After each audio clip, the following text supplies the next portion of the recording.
There's a word from the Lord. I'd like to draw your attention again to the Gospel of Mark, chapter 4, starting at verse 35. I'm reading from the New Living Translation. As evening came, Jesus said to the disciples, "Let's cross to the other side of the lake." So they took Jesus in the boat and started out, leaving the crowds behind, although other boats followed. But soon a fierce storm came up. High waves were breaking into the boat, and it began to fill with water. Jesus was sleeping at the back of the boat with his head on a cushion. The disciples woke him up, shouting, "Teacher, don't you care that we are going to drown?" When Jesus woke up, he rebuked the wind and said to the waves, "Silence, be still." Suddenly the wind stopped. There was a great calm. Then he asked them, "Why are you so afraid? Do you still have no faith?" And the disciples were absolutely terrified. "Who is this man?" They asked each other. "Even the winds and the waves obey him." I'd like to preach this morning from the subject, Jesus won't let you drown. Turn to your neighbor. Say, "Neighbor, Jesus won't let you drown." Jesus won't let you drown. No, he won't. Jesus won't let you drown. My brothers and sisters, many of us are drowning. We're drowning. How are we drowning? Some of us are drowning in grief. And some of us have lost loved ones. And the grief of losing that loved one, the grief of God taking that person out of our lives. And it is drowning us. We can't let it go. We can't move on. We can't get over it. And it's just pulling us and bringing us down. And we feel like we're drowning. Some of us are drowning in depression. Do you know we have depressed people all around us? We don't know it, especially in the church. Because in the church we have our ways of disguising. Come to, you were paralyzed early Sunday morning, you couldn't hardly get out of bed, you were so depressed. But somehow you made it to church, but you still have that darkness in your spirit. And you feel like there's a weight on you. And you felt that way. You felt that way when you pulled up. You felt that way when you got out of the car. You felt that way all the way up until the church door. And then when you got to the door of the church, somebody said, "How you doing today?" "Oh, praise the Lord, everybody. God is good." Amen. That number all the time. Amen. But inside, you ain't feeling that. Inside, you're really not feeling like God is really good. Inside, you are feeling like, why is everybody else that have joy? I come to church, I don't have joy. But it's depression. that's getting you down. A lot of us are drowning in debt. Amen. Amen. We got so many bills, we don't know which way to turn. Amen. We got all that stuff, we got all the bills spread out on the dining room table. Amen. And you walk in there every once in a while, and you look at all the bills you got spread out on the table, say, all right, which one of y'all gonna get paid today? I know, I've been there. Amen. I'm just telling it like it is. Some of us are trying, and we feel like we just got our nose above the waterline. And we're so close to drowning that if another bill drops,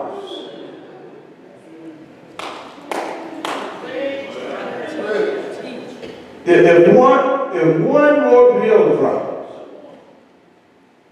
Sister Lynn and I, we were getting ready to go to the pastor's retreat back in September, and we got up that morning, beautiful day, and we heard the sound of water running. See, where is that coming from? Looked at all the bathrooms upstairs, no water running. Went down in the kitchen, no water running. But we still hear water running.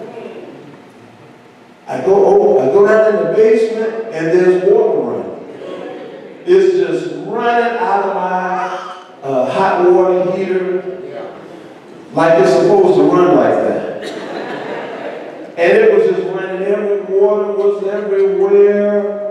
And I have a dry basement. I have parked in the basement. I've never had a flood in my basement. I've never had a water problem in my basement. The grandkids go down there, they roll around on the carpet. It's always dry. And there's a river in my basement. And we're packing, getting ready to go to the minister's retreat. And so there's in the utility room where the hot water heater is, there's the blowhole for the sump pump, which never goes on in my house. It never goes on. The sump pump was working for it. And so I put as much water down in there as I could. I'm a preacher, I ain't a handyman. But I saw a plumber one time turn some knobs. I said, I'm going to turn some of this stuff. And the water stopped running. I said, thank you, Jesus. I did pick up something. And it's good to know your plumber. Amen. Stop jumping around, using all the different people, amen. Get somebody that's good and stick with them. Because down the road, you might need them, and you want them to know who you are. So I called my plumber, and I said, we got a big problem, and I got to get this thing solved before noon. Because in the afternoon, I'm heading up to the Poconos for a minister's retreat for 3 days. And he said, Reverend, you've been a good customer. We're busy. We got a lot of problems today, but we're going to come. Amen. Amen. And they came, and they helped me out, and they said, you need a new hot water heater, and I cried. And but they said, we're going to go back to our warehouse. We got one in the warehouse. They went back, brought it back. They put it in, amen, and they gave me the bill. So I told my wife, I said, I think hot water heaters, I think they go for like about $500-$600.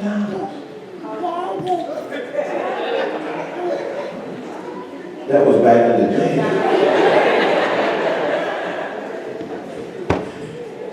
That shows me how old I am. I was like way back.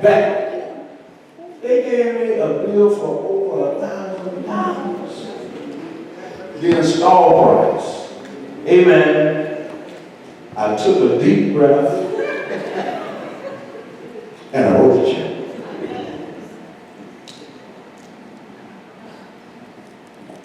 And a week ago, my daughter-in-law, her cousin was in visiting from London, and they prepared for her grandmother's birthday party, and everybody was happy, and they had several pounds of potato salad they had to prepare, and Sister Letty, we weren't hanging around, y'all just, the kitchen is yours. And they were preparing potato salad, and the next thing I know, everything was backed up.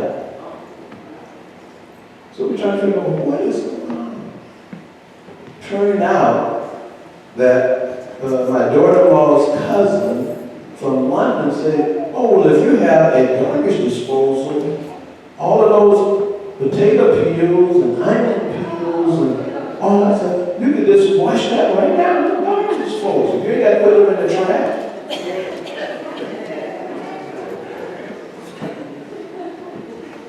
I had another bill. Amen. I mean, you just don't know when these bills are going to come, is what I'm saying. Amen. And many of us, we're drowning in these bills. Say, Lord, help. Stop the bills. We're also drowning in family problems. It's a big secret. It's a big secret that we keep close because many of us, we would be all right if it wasn't for all of the family trauma.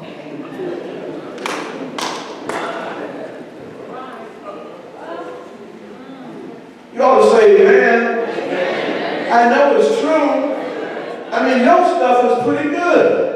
Amen. Your stuff is all right. I got my stuff together. Amen. But it's their stuff. Their stuff is messing me up. Their stuff is bringing me down. Their stuff is making me drown. I got my stuff organized. I can handle my stuff. Why I got to handle your stuff? Y'all grown people.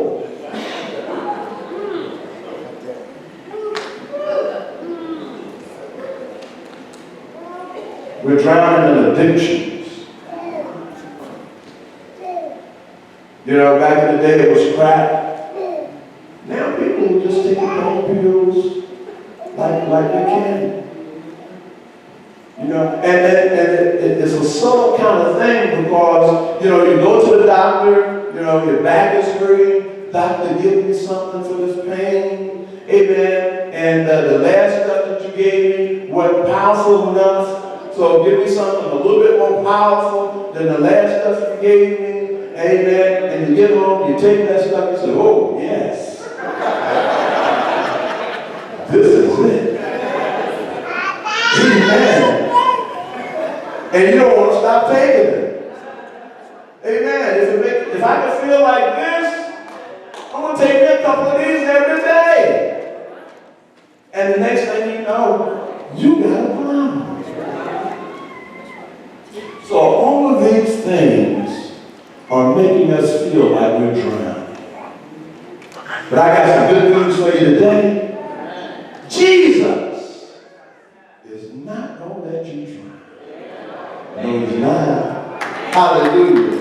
Amen. Thank God for Jesus, because many of us would already be drowned. Hallelujah. Let's look at our text. So Jesus, if you read all of chapter 4, the whole day Jesus is teaching.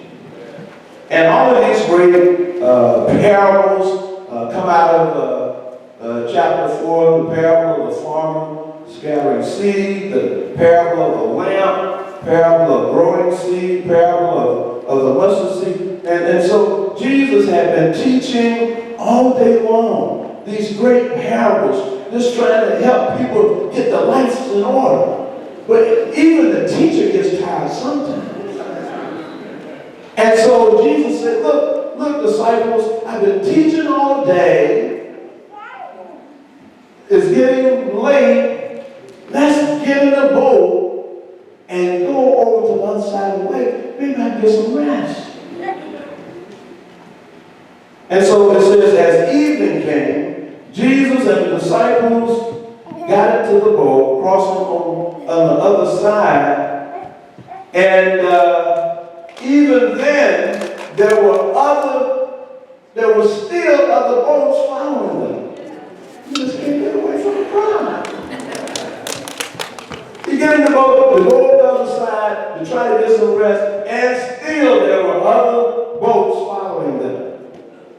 But Jesus goes up, he goes down to the bow of the boat, and it says he finds a pillow, and he goes to sleep on the pillow. Jesus is fast asleep on the pillow in the boat. But while he was asleep, a fierce storm arises.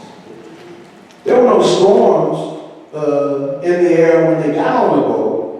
Amen. But once they're out there on the water, the Bible says a fierce storm arises. And isn't that the way life is?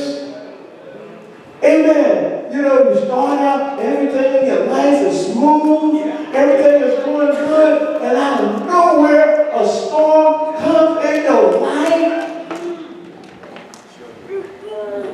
A fierce storm arises, and the wind and the waves start to beating the water, and the water starts coming into the boat so much to the point that the disciples thought, we get ready to drown. But then it occurred to them, wait a minute, Jesus is here. He's back in his sleep. Let's go wake him up.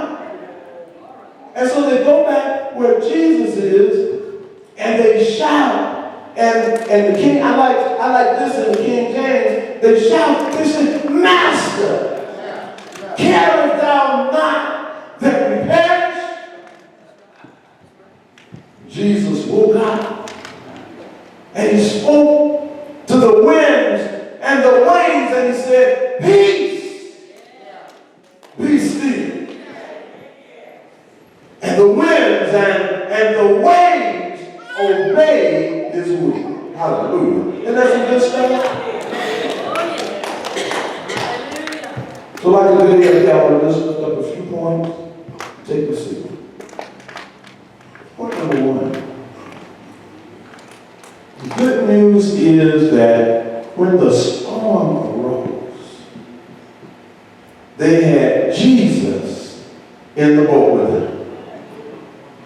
That's it right there. Amen. They had Jesus in the boat. You better have Jesus in your boat. Can I get a witness? Hallelujah. Amen. It's good. Amen. It's good to have some good friends.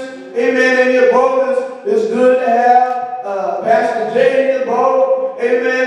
It's good to have Mom and Dad in your boat. But you better have Jesus in your boat, because there are some things some problems and some situations that friends and family and even the pastor, the elder, the bishop, we can't handle. But if you got Jesus in your boat, if you got Jesus in the boat with you, ain't nothing too hard. If you got Jesus in your boat, ain't no problem that you can't handle. If you got Jesus in the boat with you, there's no storm too difficult. But you got to have Jesus in the boat with you. Amen. Hallelujah. And then, secondly, I want to caution you that sometimes, even when you have Jesus in the boat with you, you can still find yourself in the storm. Amen. The disciples, they had Jesus in the boat with them, and they still was in the storm. And some of you, you need to understand that just because you're a steward, just because you're a stewardess, just because you're a trustee, just because you're an usher, just because you sing on the choir, just because you do all this stuff, you will still have storms in your life.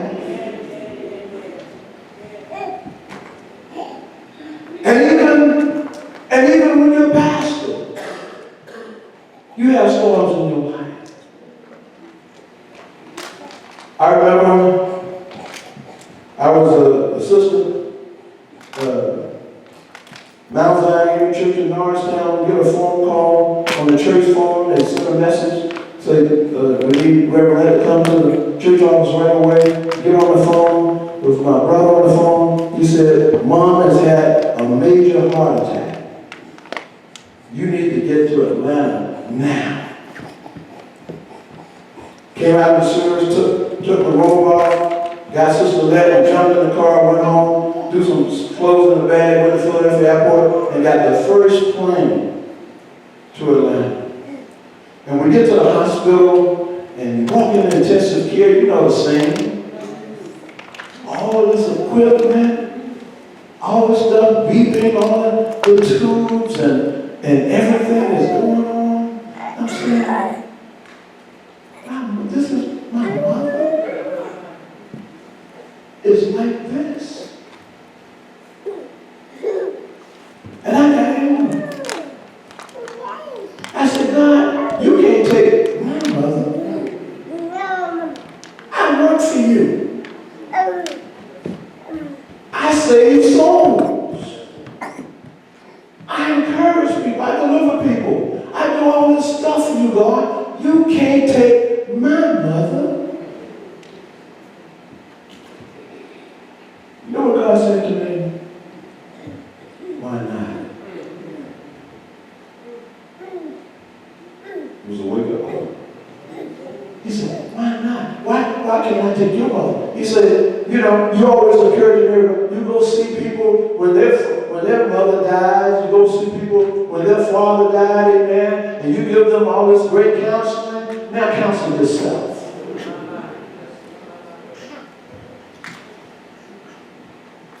Or were you just going through the motions? Or it was just words that you were saying. Now is the time. Well, the rubber meets the road. Now is the time to see who you really are in me.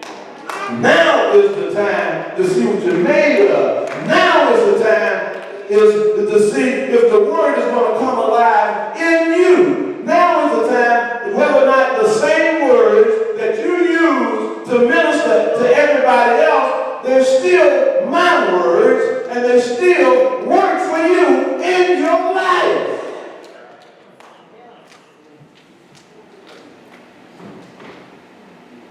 I thought about it. I had to get unmad. I wasn't happy, but I wasn't mad anymore. Because God was great. Sometimes when you are given everything you got to the Lord, you still have problems. Sometimes when you have given your life to God, you still got troubles. Because that's life. In this life, there will be trials and tribulations. The word says so. You will have problems. You will have trouble. Hallelujah. But you better have Jesus in it. Amen. I'll get ready to close. Hallelujah. And so the disciples find themselves in a boat that's sinking, filled with water, and they think they're going to drown, and they remember that Jesus is in the boat, and they said, let's go wake Jesus up. And the Bible says they went and they spoke to Jesus with a shout. There it is right there. Hallelujah. You got to learn how to wake him up. Some of you don't know how to wake. Amen. Hallelujah. It say they woke him with a shout. They didn't go back where Jesus was sleeping on the pillow. They said,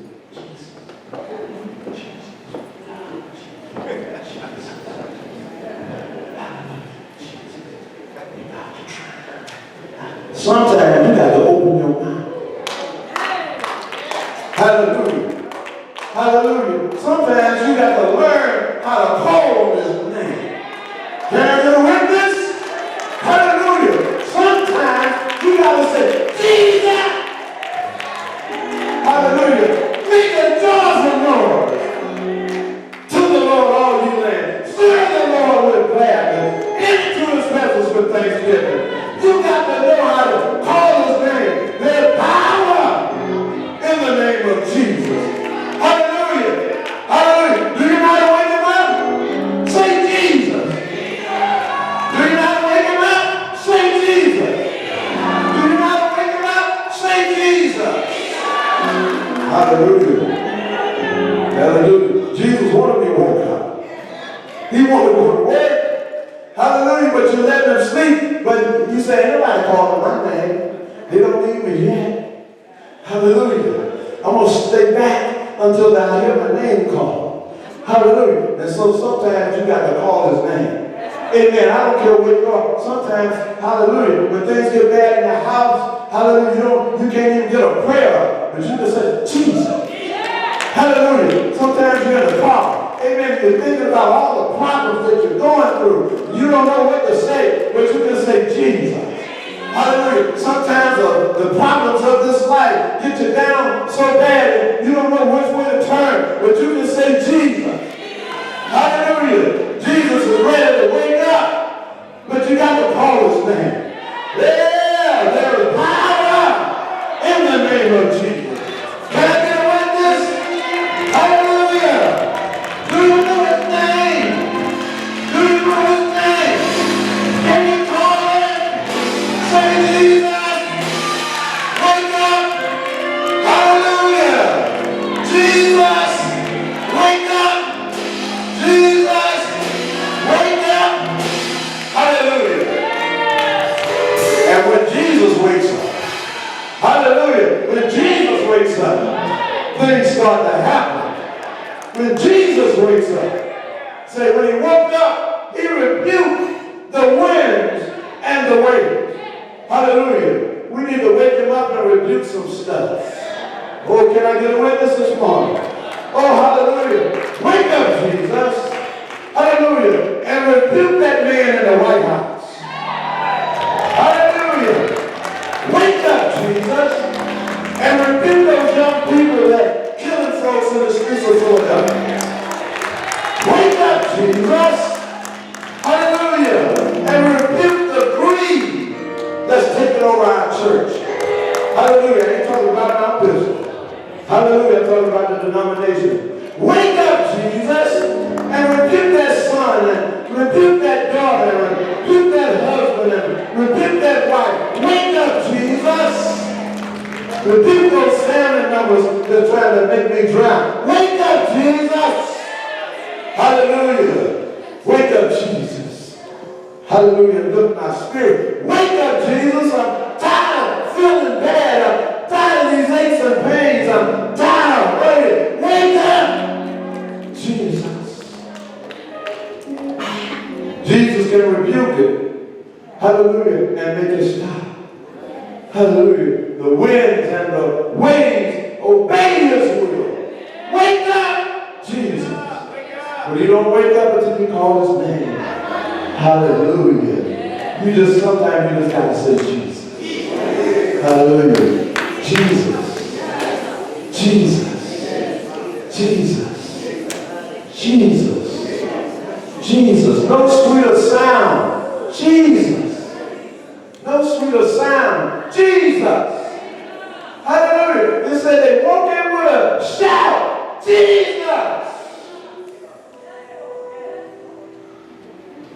You need to speak over the things that are happening in your life.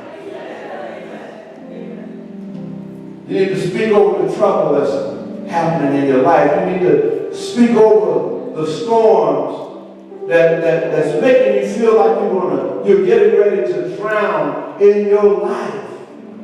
Because when you wake him up, he can turn things over. He can rebuke it.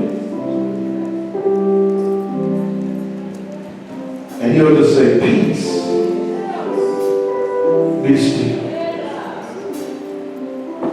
Lord, bring peace to my house. Lord, bring peace to my family. Lord, bring peace on my job. That means supervisor. That means boss like that. Bring peace on my job. Bring peace in my organization. Bring peace into my soul. Bring peace into my heart and into my life. Calm my spirit. Hallelujah. I want your peace. Anybody want the peace of Jesus? Let us stand all over the church. You got to want it, church.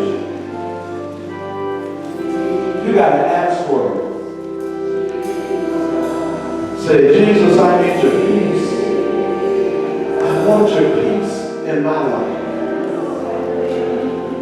Because I feel like I'm about to drown.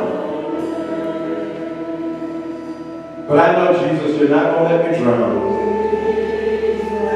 Doesn't matter how deep the waters are.